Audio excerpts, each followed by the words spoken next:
qual é o dia, esse dia para o senhor, o que isso significa para o senhor está assumindo essa diocese de Formosa? Fala um pouquinho para nós sobre esse dia. Hoje, dia de São Justino, meditando as leituras que falam do martírio de São Justino, que é um grande homem, meditando também sobre os primeiros bispos da Igreja, eu me vejo dentro desse dinamismo tão belo do Espírito Santo na Igreja, que é a sucessão apostólica. Deus vai se servindo de homens para suceder os apóstolos ao longo da vida da Igreja. A bem da verdade, eu não me sinto uma pessoa preparada para isso, mas atendendo a esse chamado, depois do meu batismo, da minha ordenação sacerdotal, então me coloco a serviço da Igreja. Para mim hoje é um dia muito especial, porque a diocese, ela é a esposa de Cristo, e o bispo é o que zela da esposa de Cristo. Assim como Eliezer buscou Rebeca para Isaac, e teve todo aquele zelo de ir à Mesopotâmia, buscá-la, prepará-la, desenhar no coração dela o verdadeiro sentido do noivo. Então eu venho para ajudar essa igreja a ter no coração o amor de Jesus, a força do Espírito Santo. Então a minha missão é nesse nível, com toda a minha humildade, com as minhas deficiências humanas, com a minha precariedade humana, eu venho para fazer isso, para ser um servo de Deus nessa diocese, um trabalho com os padres, com o povo de Deus, com os religiosos e religiosas, para ajudar a preparar a esposa para o divino esposo, que é a igreja que nós queremos entregar ao Senhor, e nela estamos pelo batismo, para um dia estarmos todos na eternidade. Eu tenho muito claro isso. A nossa finalidade desse mundo é caminhar para Deus, fazer a vontade de Deus e alcançar o prêmio da vida eterna, como o apóstolo Paulo nos diz. Eu sou da Rádio Formosa de Ponta e queria perguntar para o senhor, também como religiosa, como católica e membro assíduo da igreja, eu queria perguntar quanto ao encontro de casais com Cristo. O senhor sabe que Formosa tem assim um número muito grande de casais envolvidos no encontro de casais com Cristo. O que o senhor pensa, como é que nós vamos caminhar, como que a igreja pretende caminhar com o encontro de casais com Cristo? Bem, eu fui nomeado recentemente pela CNBB como assistente nacional do ECC. Então a gente já está nesse trabalho, em sucessão do Benedito, com o nosso Conselho Nacional e a Secretaria Nacional do ECC, que vão estar presentes também nessa celebração. Vamos trabalhar a dinâmica do ECC, que é muito estabelecida já pelo documento nacional, os parâmetros. E o ECC é um serviço escola da igreja em favor das famílias. E a igreja, ela levanta a bandeira da defesa da família, da defesa da vida. E eu quero contar muito com esse segmento, esse serviço. O ECC não é um movimento, mas é um serviço da igreja em favor das famílias, muito importante para fortalecer as inervaduras pastorais, funcionais das paróquias, a evangelização. Então o trabalho vai ser tranquilo, porque eu conheço bem o ECC, trabalhei como padre 22 anos, com o encontro de casais com Cristo e como bispo também. Então daí, bom dia, Rádio 92. Talvez as perguntas difíceis são mais, e às vezes eu fico a cargo de fazer perguntas difíceis. Como que é para o senhor estar assumindo essa diocese, que nos últimos tempos, pode-se dizer, nos últimos meses, foi mídia nacional e até internacional negativa? Como é que para o senhor assumir essa diocese nessas condições? Eu vejo o seguinte, nada acontece por acaso, até mesmo quando nós temos que sofrer e amargar dores e desafios, infortúnios, nós cristãos, olhando para a cruz, a gente tira lições para isso.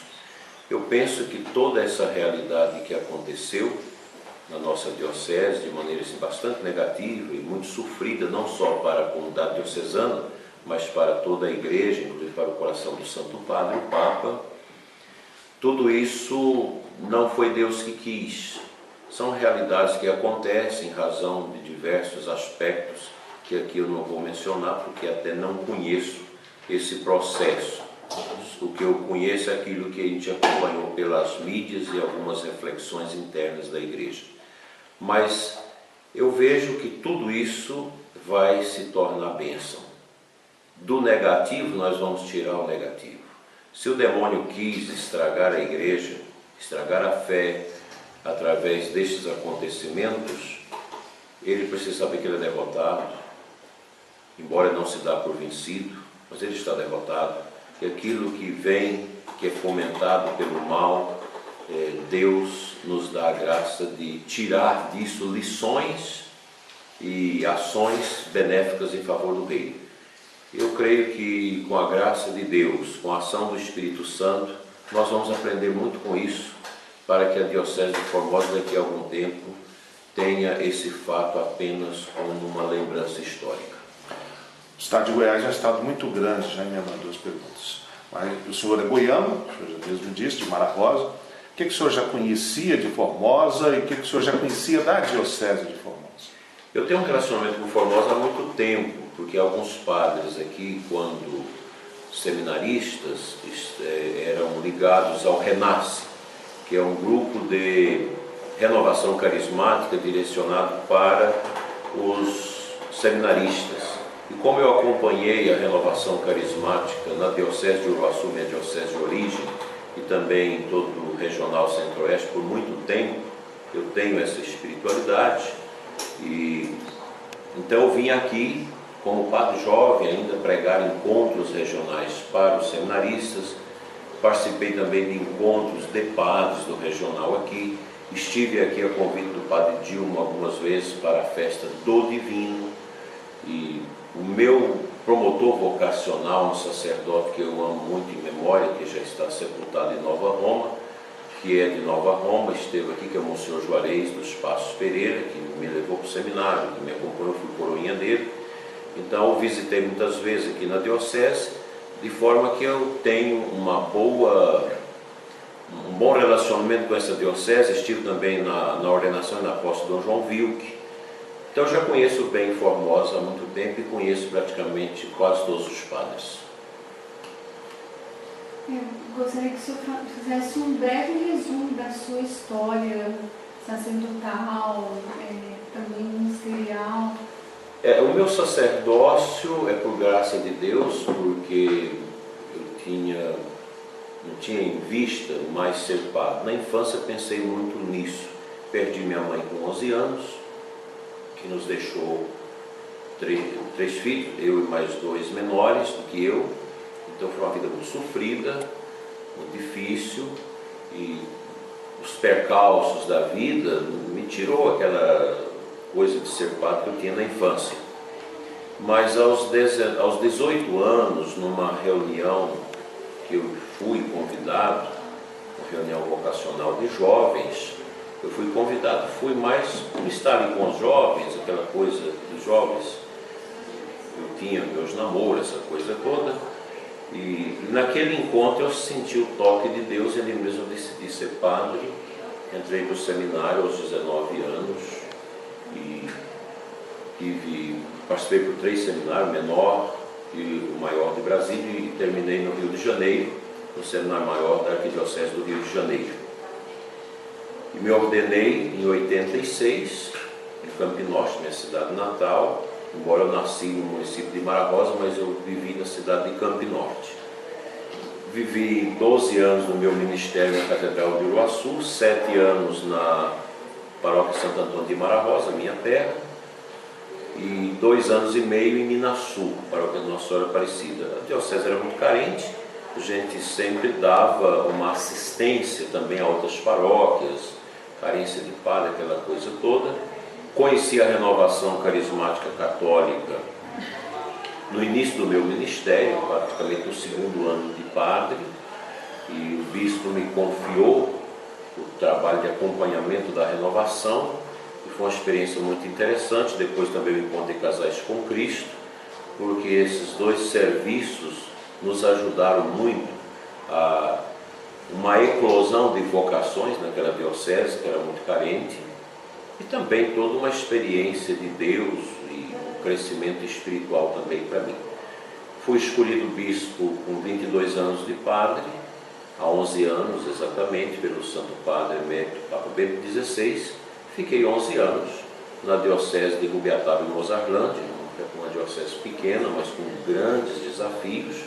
Tive uma experiência muito boa ali, que acho que vai me ajudar muito aqui na diocese de Formosa, né? Embora as dioceses sejam diametralmente diferentes, mas as práticas, a lida do bispo é praticamente a mesma em todos os cantos da terra.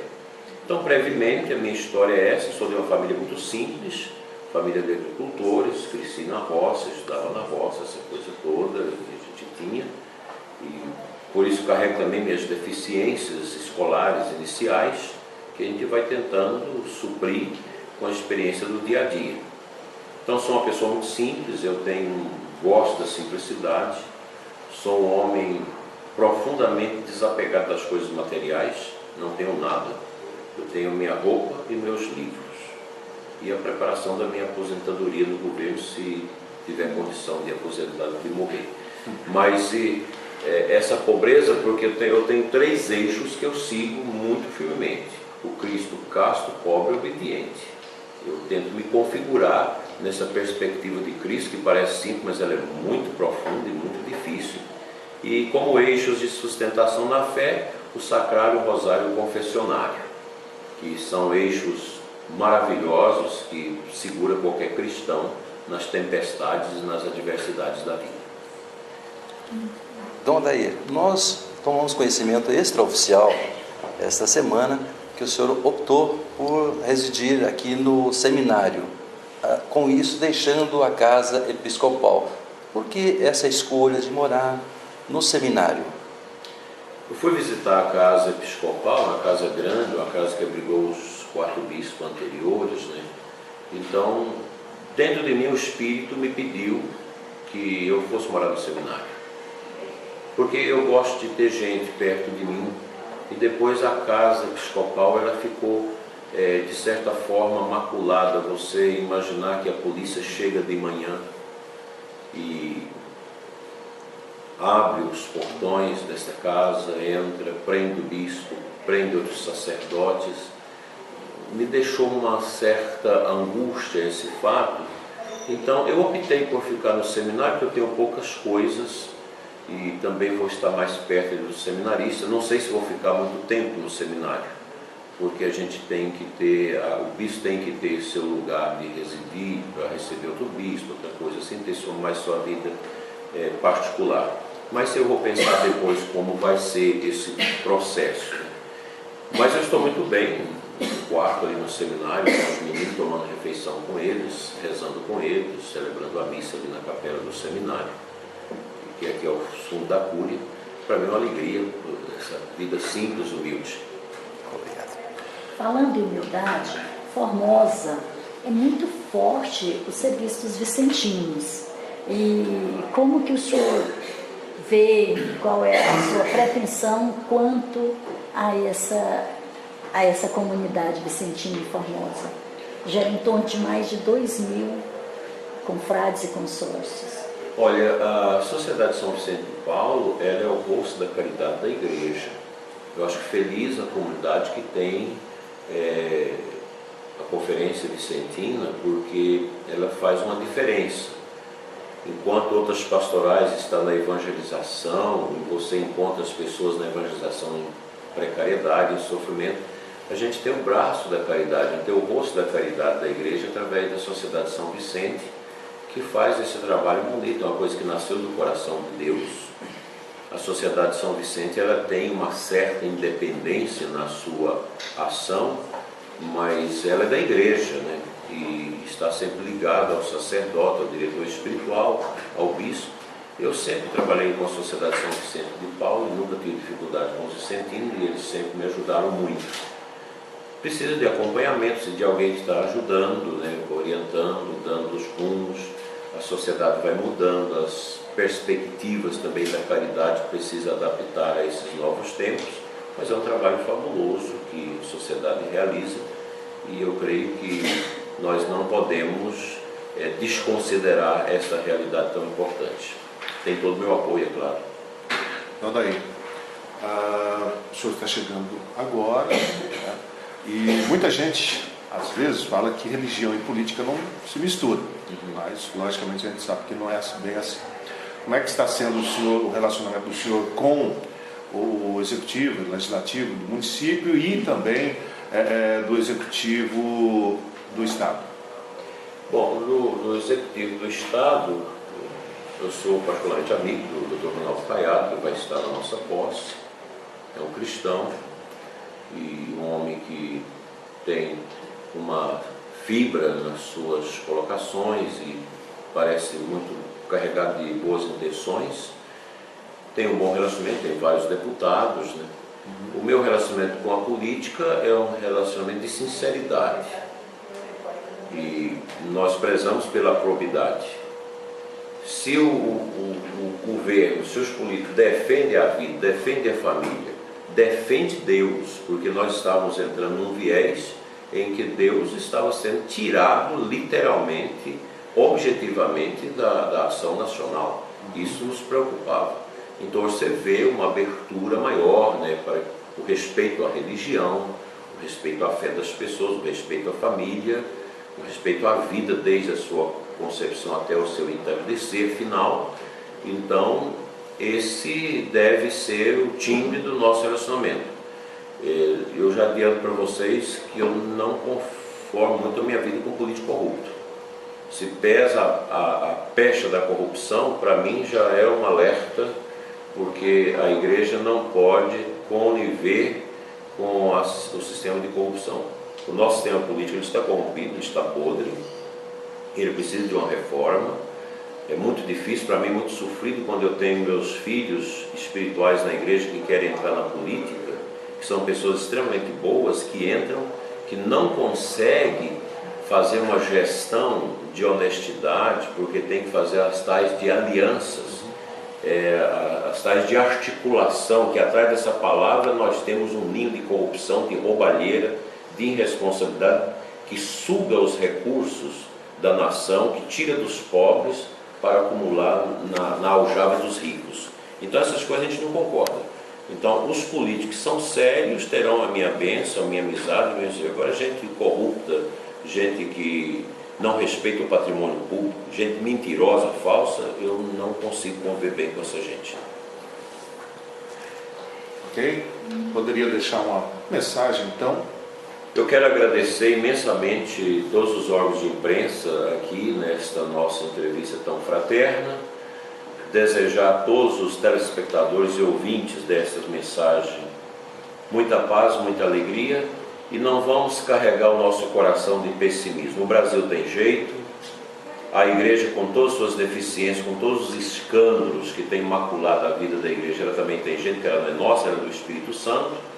Então que todos tenham realmente um grande amor à nossa Santa Igreja, ao nosso Brasil, que nós queremos ver um dia livre de todas as amarras de sofrimento, de escravidão e de pobreza e de ignorância, e que juntos possamos fazer diferença, porque façamos alguma coisa antes que o tempo passe.